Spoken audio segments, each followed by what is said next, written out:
Good morning dear students. तो बेटे अपनी क्लास शुरू करते हैं। आज हमें आपकी जो लास्ट यूनिट है, यूनिट 3 वो स्टार्ट करनी है। ठीक है, तो वो जो अपनी यूनिट है किस चीज़ के बारे में है, वो अपनी फर्मी डिराक स्टैटिक्स। इससे पहले हमने करा था बोज आइंस्टाइन स्टैटिक्स। ठीक है, तो पहले हम थोड़ा सा जानेंगे फर्मी डिराक स्टैटिक्स क्या होता है। ठीक है, फर्मी डिराक स्टैटिक्स अपने पास क्या है, इसमें जो पार्टिकल्स लेते हैं ना, वो एक तो वो पार्टिकल्स लेते हैं जो पोली एक्सक्लूजन प्रिंसिपल को क्या है, फॉलो करते हैं। ठीक है, यानी कि हम इसमें बोल सकते हैं category of particles are those which obey और follow Pauli exclusion principal.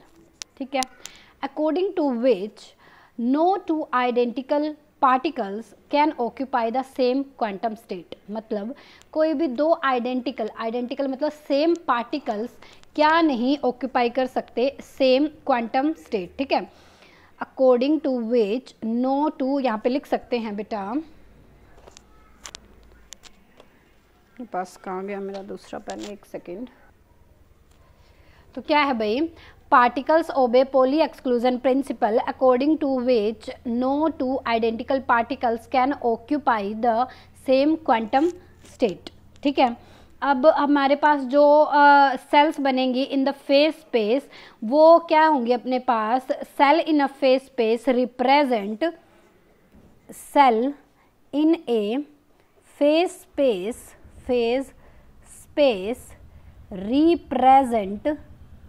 represent certain momentum और energy of the particles। ये बातें तो हम बहुत बार कर चुके हैं। ठीक है, इसका मतलब क्या है, यहाँ पे जो ऑक्यूपेशन इंडेक्स आएगा अपना, वो या तो 0 हो सकता है या 1 हो सकता है। इसका मतलब कैसे भाई, जब देखो अपने पास कोई भी दो पार्टिकल सेम सेल को ऑक्यूपाई नहीं कर सकेंगे, तो जो अपने पास ऑक्यूपेशन इंडेक्स होता है अपने पास Ni number of particles divided by Gi number of cells. ठीक है, वो या तो 0 हो सकता है या 1 हो सकता है। मतलब के लिए जिनके लिए जो ऑक्यूपेशन इंडेक्स है, सो ऑक्यूपेशन इंडेक्स वो क्या है अपना Ni by Gi is equal to 0 और 0, 1 और 0, ऐसे लिख लो। ठीक है, ठीक है, ऐसे हम क्या बोल सकते हैं, इस टाइप के जो पार्टिकल्स होंगे, सच पार्टिकल्स आर कॉल्ड फर्मियंस। जैसे बोज आइंस्टाइन में जो पार्टिकल्स आए हम बोसॉन्स बोल रहे थे, सच पार्टिकल्स आर कॉल्ड फर्मियंस। ठीक है, तो उन पार्टिकल्स को एज अ फर्मियंस हम रीड करेंगे। तो क्या है, the quantum statics which deals with the system of such particles.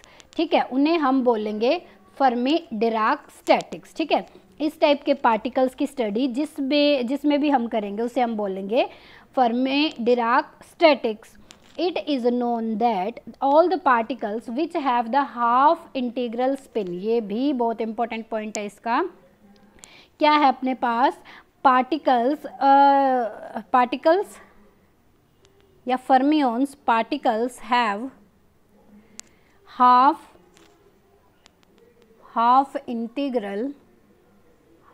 Integral spin. कितनी होती है, हाफ इंटीग्रल स्पिन। ओबे पोली एक्सक्लूजन प्रिंसिपल, ओबे पोली exclusion principal.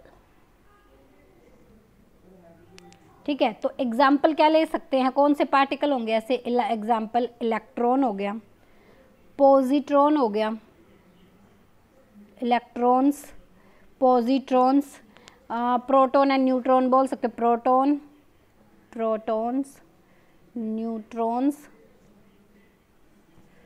Etcetera are the examples of Fermi Dirac statics. ठीक है, तो ये अपना बेसिक सा इंट्रोडक्शन था अबाउट फर्मी डिराक स्टैटिक्स। तो अब जब इस कंप्लीट चैप्टर के बारे में पढ़ रहे हैं तो हम इन्हीं पार्टिकल्स के बारे में आगे पढ़ेंगे। ठीक है, नेक्स्ट जो इसमें सबसे पहला टॉपिक हमें करना है वो करना है भाई Maxwell Maxwell Boltzmann distribution as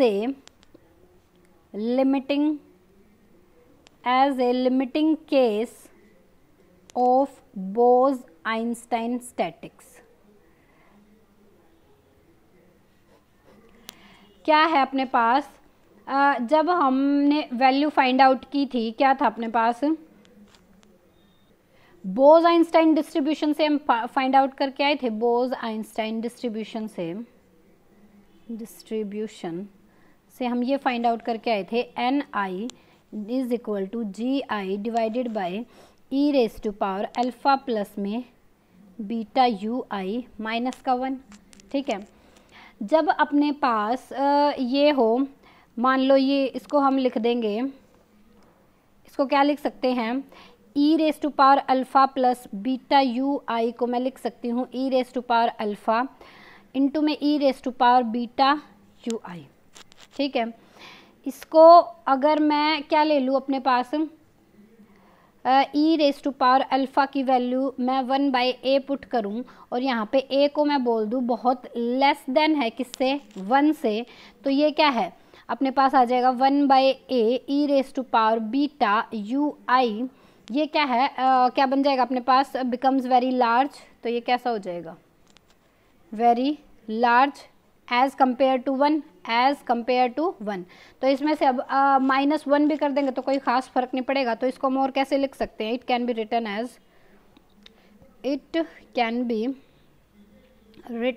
as कैसे लिख सकते हैं, n i near by equal हो जाएगा g I divided by E raise to power alpha plus में बीटा यू आई, 1 यहाँ से ख़त्म हो जाएगा। इसे हम बोल देते हैं मैक्सवेल डिस्ट्रीब्यूशन। ठीक है, अब हमें लेना है इसका लिमिटिंग केस, हमें क्या लेना है, लिमिटिंग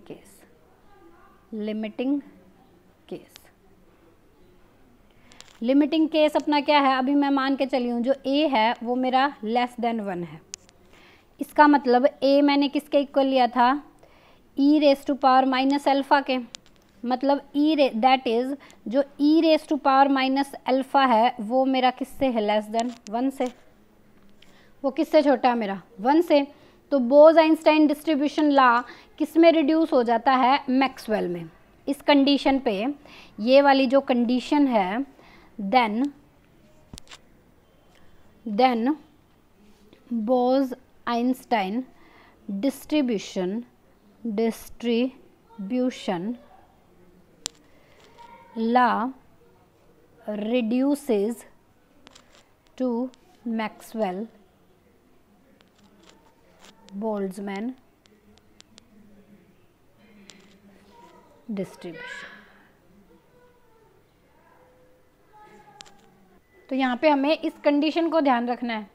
ठीक है, तो हम पिछली इक्वेशन से ये फाइंड आउट करके आए थे, जो n की वैल्यू है v divided by H cube 2 m k t raise to power 3/2 into में a, ये हम फाइंड आउट करके आए थे। और ये भी फाइंड आउट करके आए थे जो एनर्जी थी वो अपनी क्या आ गई थी, 3/2 v by H cube k t 2 m k t 3/2 into में a। देखो बेटा, लास्ट जो टॉपिक हमने किया था वो बोज आइंस्टाइन गैस से रिलेटेड किया था। ठीक है, उसी में हमने इस डेरिवेशन से रिलेटेड बात की थी।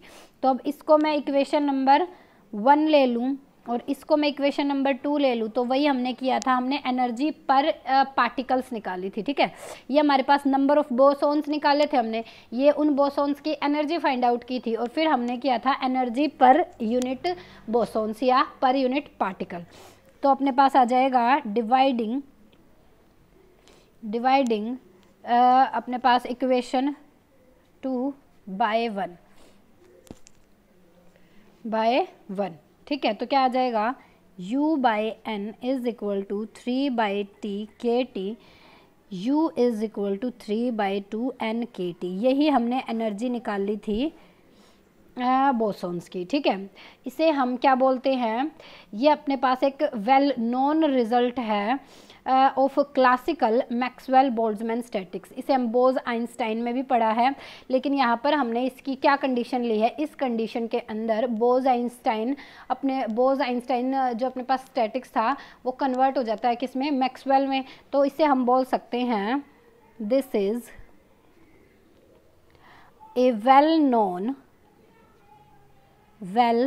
known result of classical Maxwell Boltzmann statics।